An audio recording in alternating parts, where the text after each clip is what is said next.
Welcome to Gracefully Grading. I'm your host, Attorney Henry Gorenvine. Please view our YouTube channel and like us and go to our website at gracefullygrading.com. Today on Gracefully Grading, I'm pleased to welcome as my guest Robert Sinnaeve, the president of S&H Financial Advisors, and we discuss the really relevant and important topic of our money under the age of COVID-19. Bob, welcome. Thank you, Henry. It's good to be here.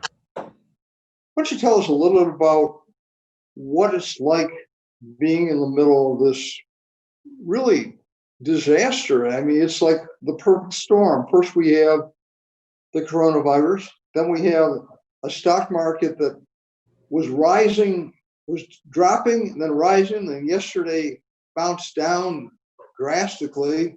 And it's like being, I don't know if we're on the Titanic, but we're definitely in a storm. And then you have a lot of political issues and unrest. So there's a lot going on that could impact us in many respects. So start there.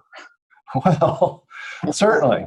You know, it reminds me of the Chinese proverb, I wish you live in interesting times. Well, I think we certainly are, you know. As you said, the COVID crisis came about, and this brought an end to an 11-year historic bull market. And I think that's where investors really were caught off guard. It's what we refer to as a black swan event, where we didn't see this kind of an event happening, where we have a complete shutdown of the U.S. economy. So we're growing for 11 years straight, and investors got used to looking at their portfolios and seeing the values go up year after year, quarter after quarter.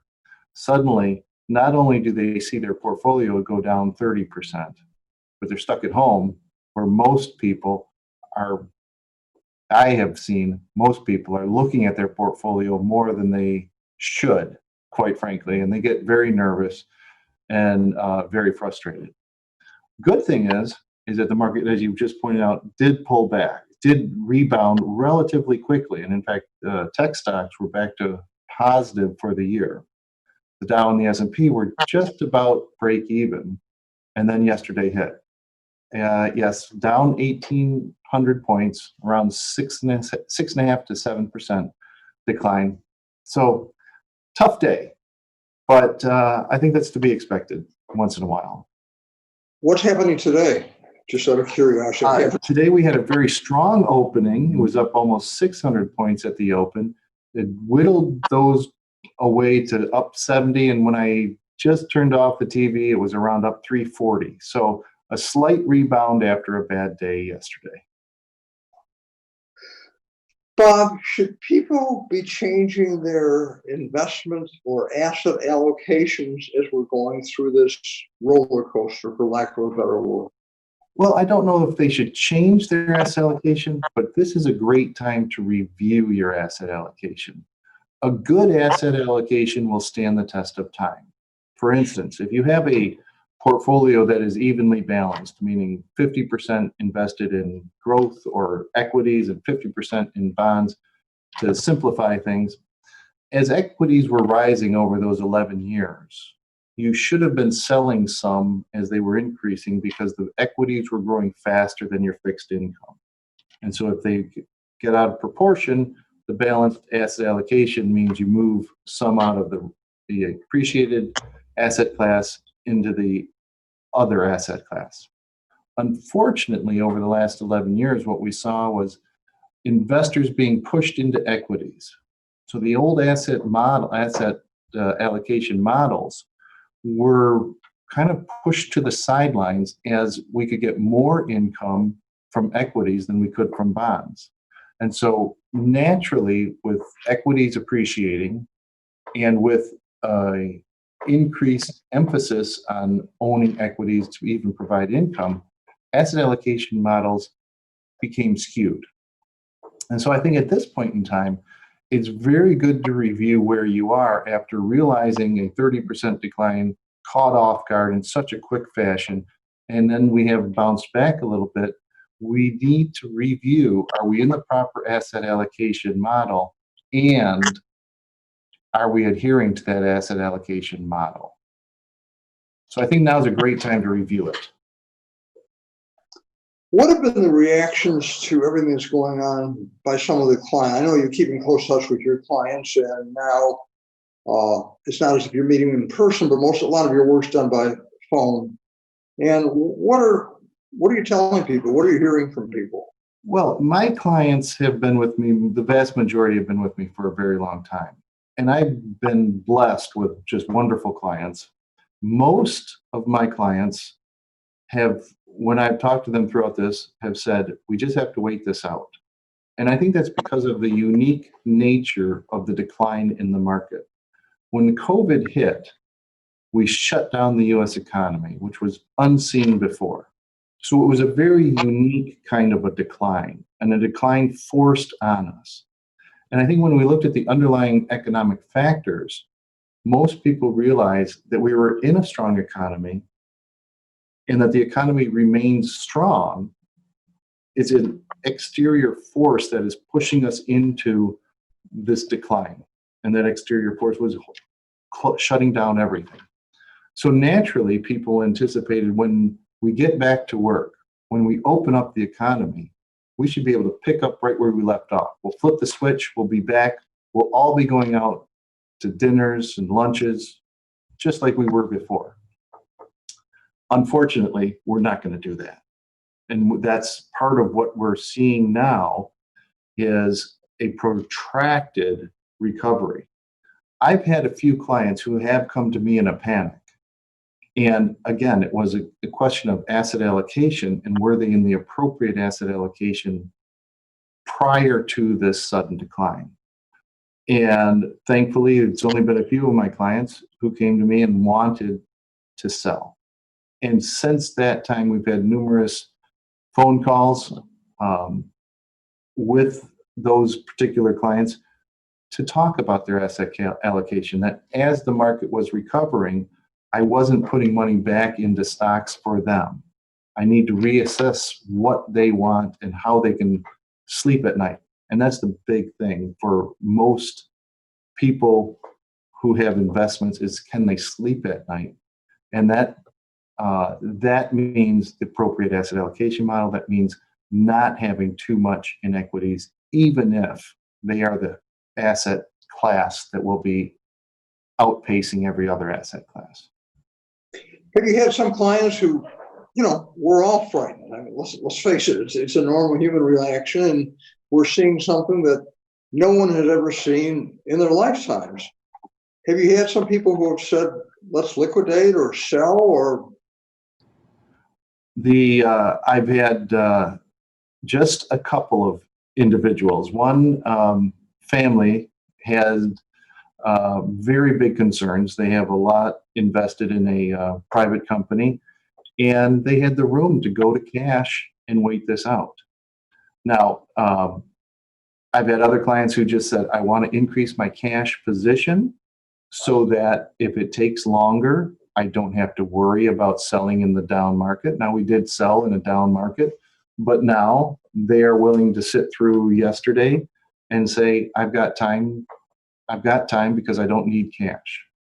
And so that's really, again, back to the asset, I hate to harp on it, but back to the asset allocation model, that is the appropriate model for them, is to have overweight in cash.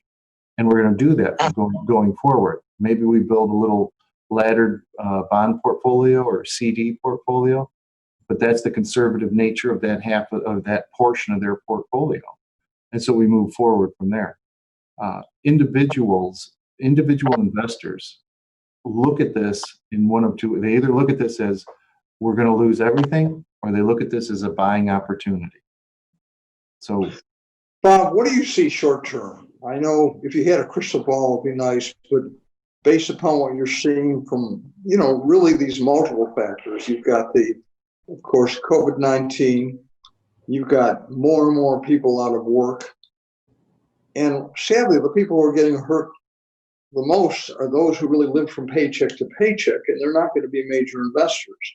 And then you've got a lot of turmoil. You can call it unrest, you can call it protest, but there's just a lot going on in many sectors. Yes. In short term, what I see, and what I think is generally going to be happening is we are going to recover from the COVID-19. And you may hear from professionals a V-shaped recovery or a U-shaped recovery. And I'm not of the opinion that this is going to be a letter-shaped recovery, because I think when we look back, if we could flip the switch and go right back to restaurants, right back to going and shopping, yes, it would be a V-shaped recovery. But we can't do that. And I think that the recovery continues to get pushed off as we find that we open, for instance, Michigan opened up their restaurants last Monday, or the governor allowed people to go back to work and start to open up restaurants. And we're just now getting restaurants to start to open up next week. My building still remains 95% empty here. So people are not going right back to work, and they're certainly not going right back to restaurants.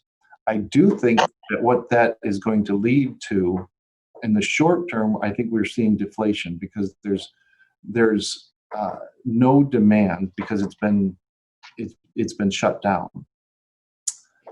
Demand will return very quickly when we can get out and do things, and when people are comfortable getting out and doing things. So I think short term, we're seeing a prolonged recovery. I do think we are in a recovery phase. I think it's just protracted. And I think that the COVID-19 is the big issue in the economy.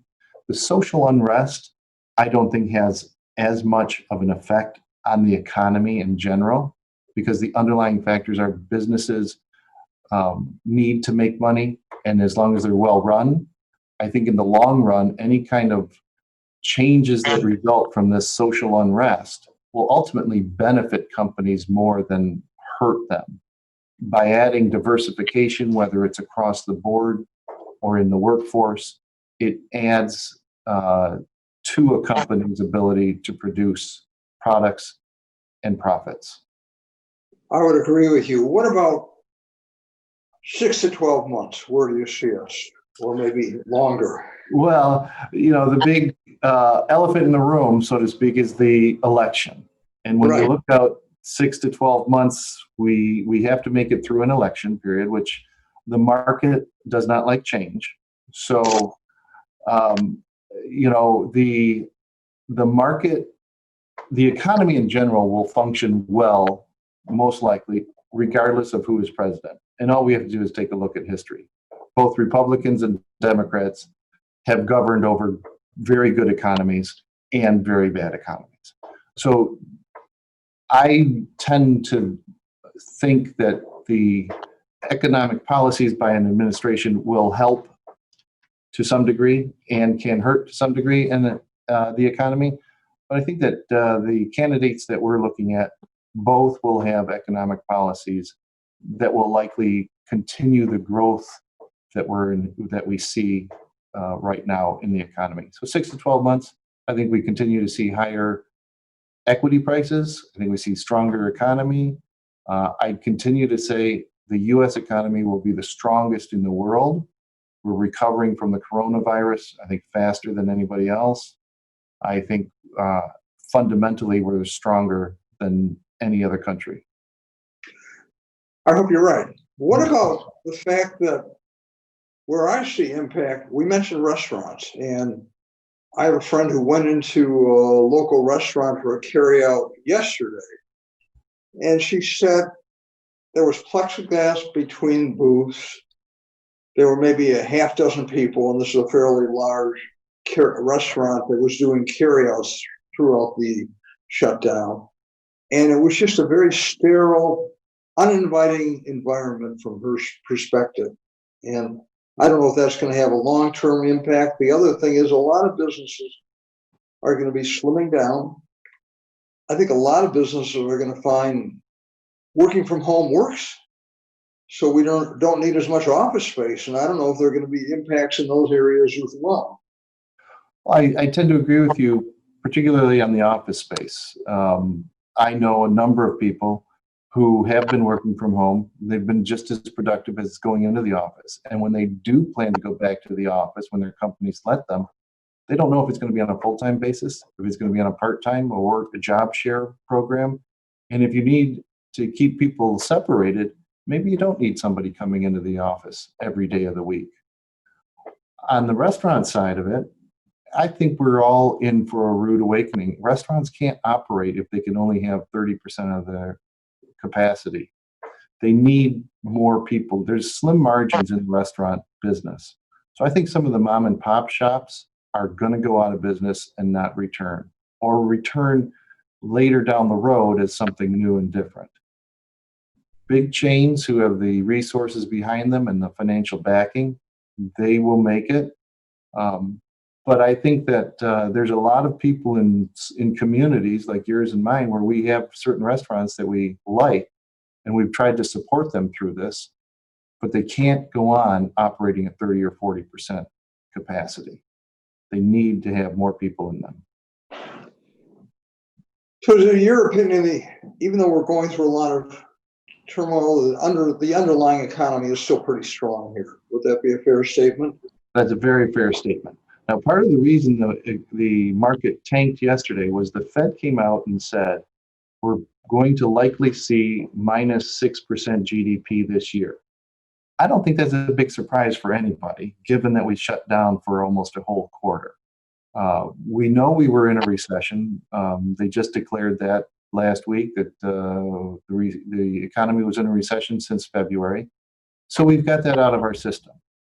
But the Fed came out, they're going to hold rates low and do everything they can to maintain the economy where it is, to maintain growth, and to get us back up to where we have some inflation. And their target again is 2%.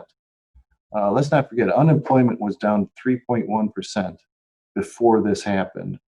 We were up to 13, almost 15%, and now we're at 9.3%. So there's a lot of unemployed people who are looking to get back into the workforce.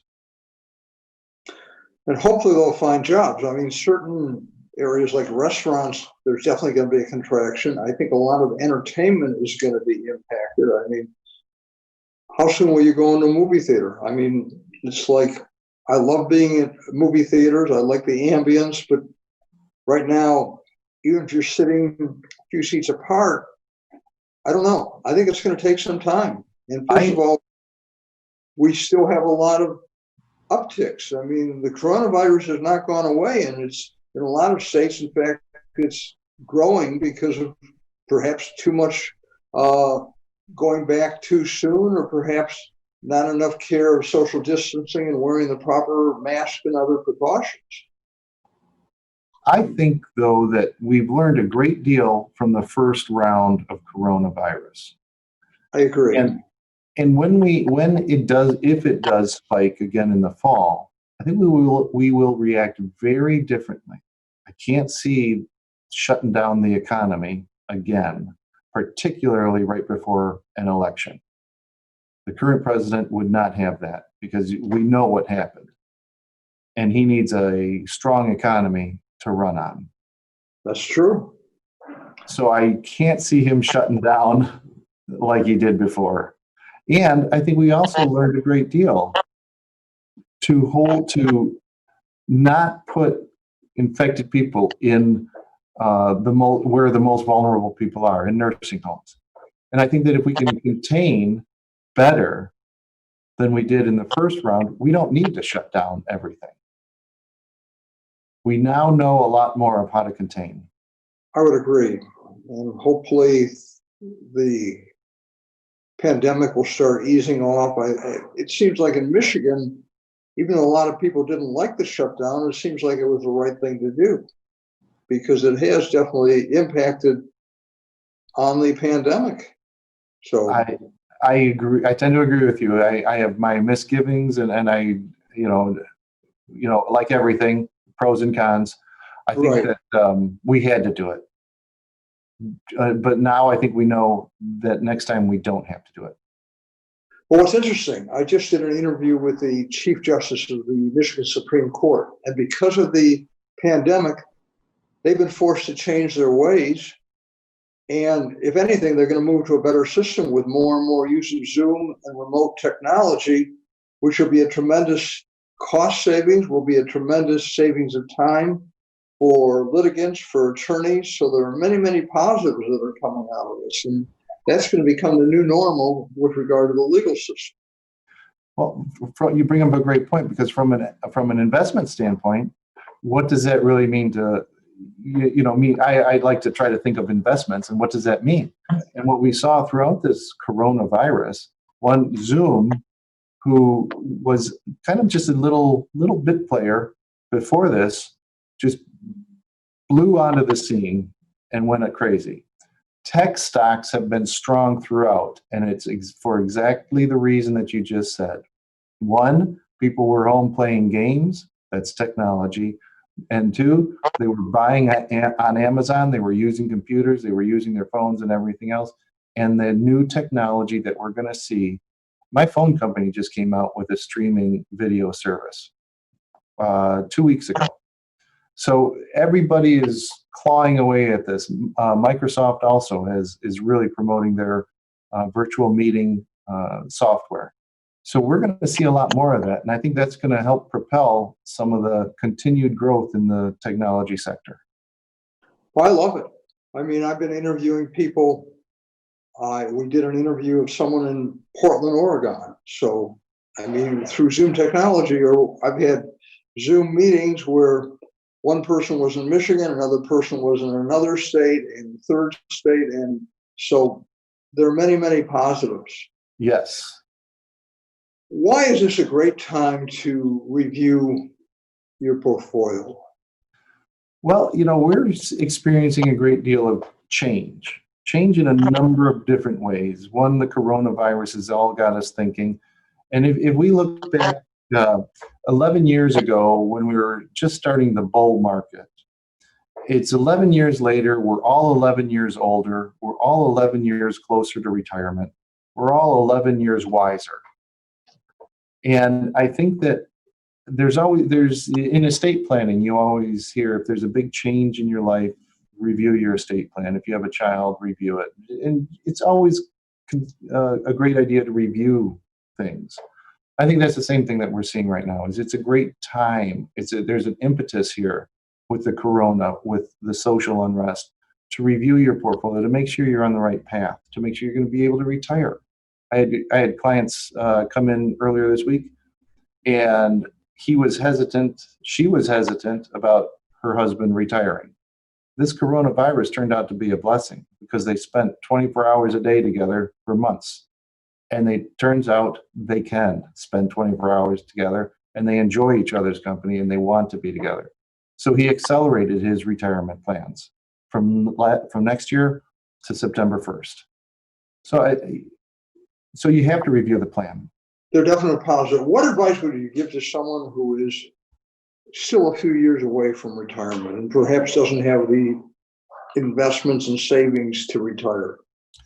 Well, again, if you review the plan now and you don't have the adequate investments, you don't have the adequate savings, you have to tighten your belt. And I think this was a great opportunity to learn that you don't need to go out to dinner every night or even 3 or 4 nights a week. You can survive without going out. And those types of savings, not going out every day or even a couple times, can really add up and save money. You have to be contributing to your 401k while you're still working. If you're not working, you must put into an IRA, whether it's a Roth or a traditional IRA. Get into savings plans, budget yourself. You need to focus now on your investments and savings. And it's not just savings, you have to have your savings work for you. Same question, but someone who is already retired. What?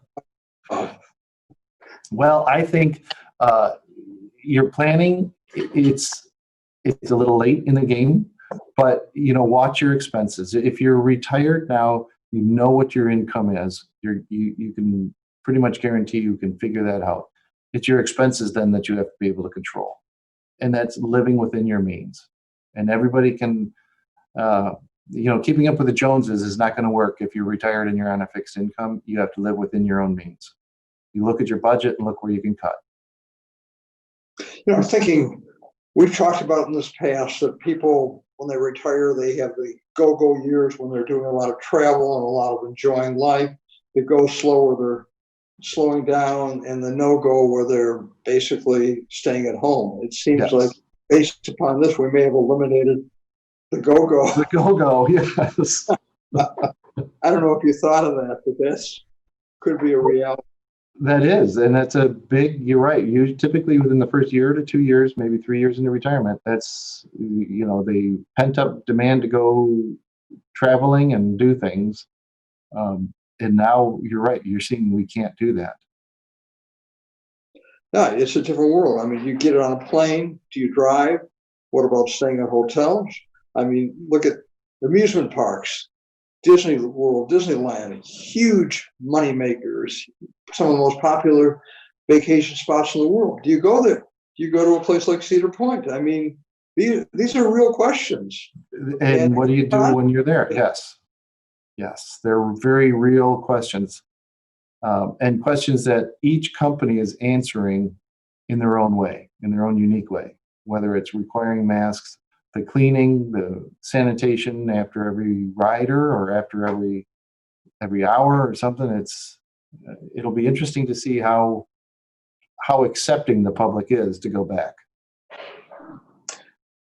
Bob, we're down to a little over a minute. What I'd like you to do is really share some of your thoughts as we wrap up this conversation on where we're going. What advice would you give to people? I know an important bit of advice is to save and not to do anything drastic, and try not to panic. So sometimes it's like my wife says when we turn on the morning or nightly news, well, here goes another horror show.